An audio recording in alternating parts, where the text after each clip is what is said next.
Hello প্রিয় শিক্ষার্থীরা, আসসালামু আলাইকুম। আশা করি তোমরা সবাই ভালো আছো। তোমাদেরকে নিউ কারিকুলাম স্টাডি বিডি থেকে স্বাগতম।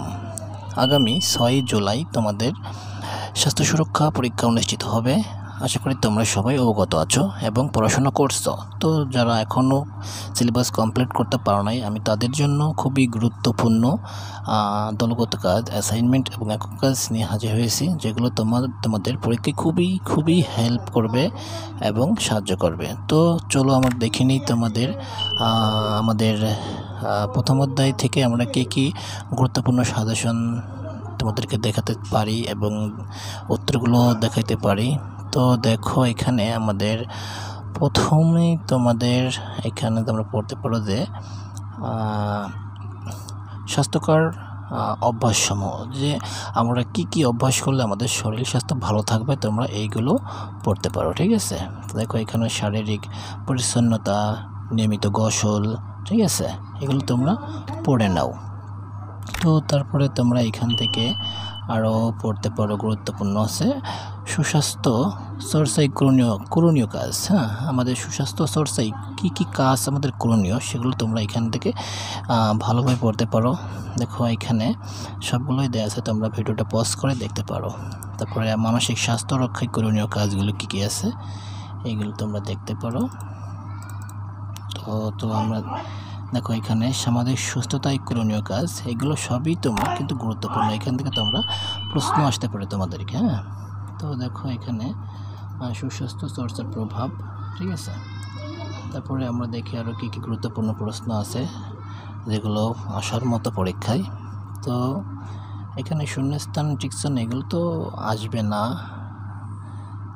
দক্ষতা ভিত্তিক মূল্যায়ন, ঠিক আছে। দেখি এইখানে দেখো শারীরিক পরিচ্ছন্নতার করণীয় কাজগুলো ছক আকারে দেখাও। ঠিক আছে, শারীরিক পরিচ্ছন্নতার করণীয় ছক আকারে দেখাইতে বলে এইভাবে তোমরা দেখাই দেবা, ঠিক আছে। তারপরে দেখো এখানে মানসিক স্বাস্থ্য রক্ষার 5টি করণীয় কাজের তালিকা তৈরি করো। এখানে দেখো এইগুলো তোমরা পড়তে পারো। তারপরে আমাদের এইখানে এটা হচ্ছে আমাদের অ্যাক্টিভিটি 1, কাজ 1। এটা হচ্ছে আমাদের অনুশীলনী বইয়ের, ঠিক আছে। এটা খুবই সহজ, এটা তোমরা দেখে নিতে পারো, ঠিক আছে। এটা হচ্ছে তারপরে দেখো এখানে আরও গুরুত্বপূর্ণ কিছু প্রশ্ন আছে যেগুলো তোমাদেরকে আসার মতো, ঠিক আছে। আমি দেখাই দিতেছি, তোমরা একটু সঙ্গেই থাকো। তো এখানে একটা প্রশ্ন, আমাদের দৈনন্দিন সময় চকটির তথ্যগুলো পর্যালোচনা, ঠিক আছে। এখানে কি ধরনের কাজ করা দিনে বিভিন্ন সময় ধরে করেছ, কোনগুলো খারাপ লেগেছে, কোনগুলো ভালো লেগেছে, এইগুলো তোমাদের এখানে নমুনা উত্তর আছে, এগুলো পড়ে নিতে পারো। তারপরে দেখো এখানে তোমাদের ভালো থাকার জন্য সহায়ক কাজ ও অভ্যাস, এই প্রশ্নটা কিন্তু তোমাদের জন্য খুবই গুরুত্বপূর্ণ। এটা তোমরা কিন্তু ভালোভাবে পড়ে নিবা। তো তারপরে আমরা এখানে দেখতে পারতেছি যে তোমার নিজের জন্য সুস্বাস্থ্য চর্চার পরিকল্পনা, ঠিক আছে। এইটাও তোমাদের জন্য ইম্পর্টেন্ট, ঠিক আছে। দেখো এখানে তোমাদের গুরুত্ব সহই দেওয়া আছে, তোমরা এগুলোতে দেখে পড়তে পারো। তারপরে দেখো এখানে মনে করো তোমার বিদ্যালয়ে ব্যক্তিগত পরিষ্কার পরিচ্ছন্নতা নিয়ে একটি সেমিনার অনুষ্ঠিত হয়। এখন তুমি সুস্বাস্থ্য অর্জনে পরিষ্কার পরিচ্ছন্নতা এই শিরোনামে একটি প্রতিবেদন তৈরি করো, ঠিক আছে। এইভাবে কোনো প্রশ্ন আসে তাহলে তোমরা এইটা লিখে দিতে পারো। তো দেখো এখানে আছে সুস্বাস্থ্য অর্জনে পরিষ্কার পরিচ্ছন্নতা। তারপর দেখো এখানে শারীরিক স্বাস্থ্য রক্ষায় করণীয় বিষয়বস্তু উল্লেখপূর্বক একটি পোস্টার তৈরি করো, ঠিক আছে। এখানে কীভাবে পোস্টার তৈরি করতে হবে, কীভাবে লিখতে হবে, এগুলো সব দেওয়া আছে, এগুলো পড়তে পারো। তারপরে এখানে কাজ দেওয়া আছে। তারপরে দেখো নিচের দিকে যাই, দেখি আর কি গুরুত্বপূর্ণ কাজ আছে। তো আমাদের প্রথমত আমাদের এইগুলো পড়লেই হবে। আশা করি যদি প্রথমত থেকে প্রশ্ন আসে তাহলে এইগুলোর মধ্যেই আসবে। তো আমরা এখন দ্বিতীয় অধ্যায় চলে যাব। চলো দ্বিতীয় অধ্যায় দেখি কী প্রশ্ন আছে।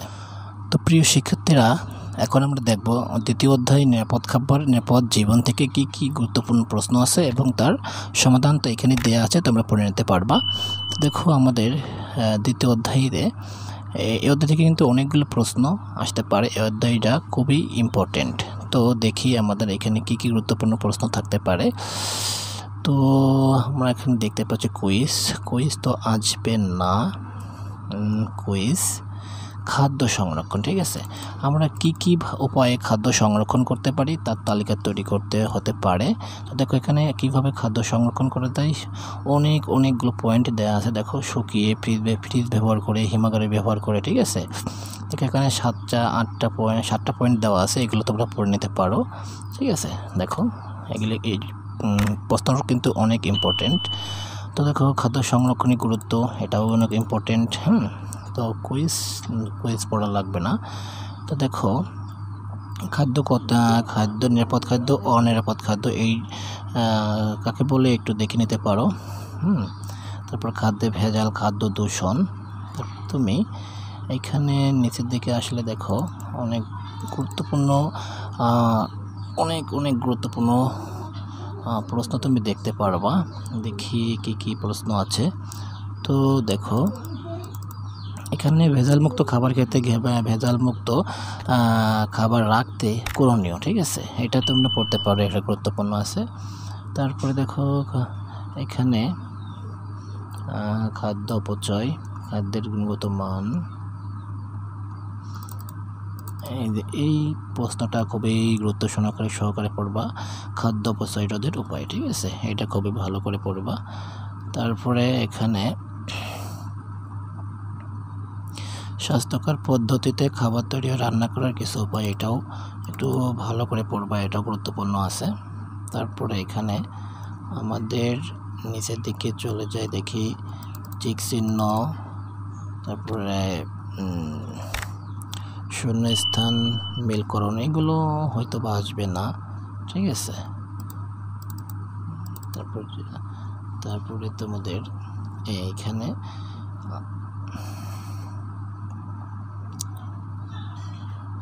নিরাপদ খাবার প্রস্তুতের ধাপসমূহ তালিকা কারে প্রকাশ করো, এটা একটু নিচে পড়তে পারো, গুরুত্বপূর্ণ আছে। তারপরে তুমি পড়তে পারো আমার পর্যবেক্ষণ।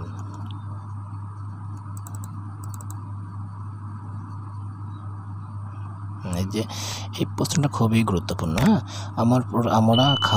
আমরা খাবার প্রস্তুত কীভাবে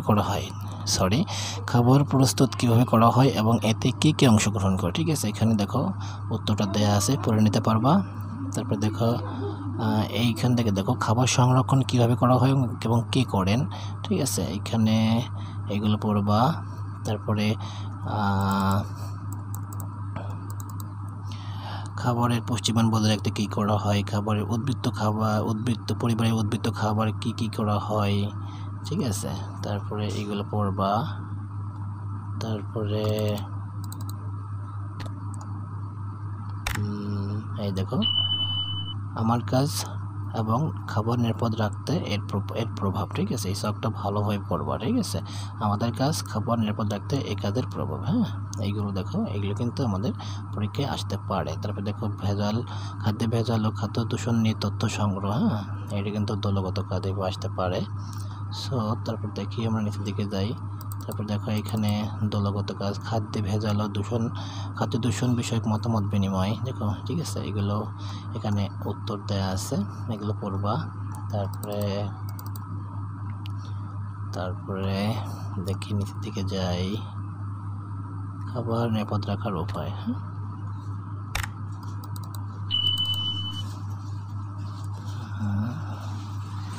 দেখো এখানে তোমাদের কিছু প্রশ্ন দেওয়া আছে, দেখি দেখো এইটা পড়তে খাবারের গুণগত মান ঠিক রাখা এবং উদ্বৃত্ত খাবারের ব্যবহার বিষয়ক তথ্য সংগ্রহ, ঠিক আছে।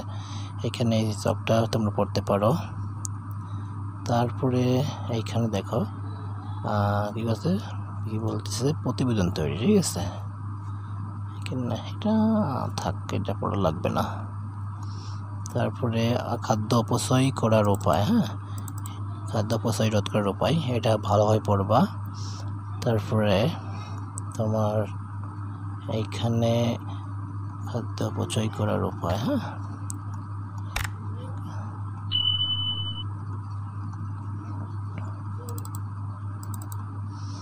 দেখো এখানে খাদ্য প্রস্তুত সংরক্ষণ সম্পর্কিত সচেতনতা কৌশল, এটা তোমরা পড়তে পারো। তারপর এখানে একটা প্রশ্ন আছে, নিরাপদ খাদ্য তৈরি নিয়ে স্লোগান তৈরি করতে পারো।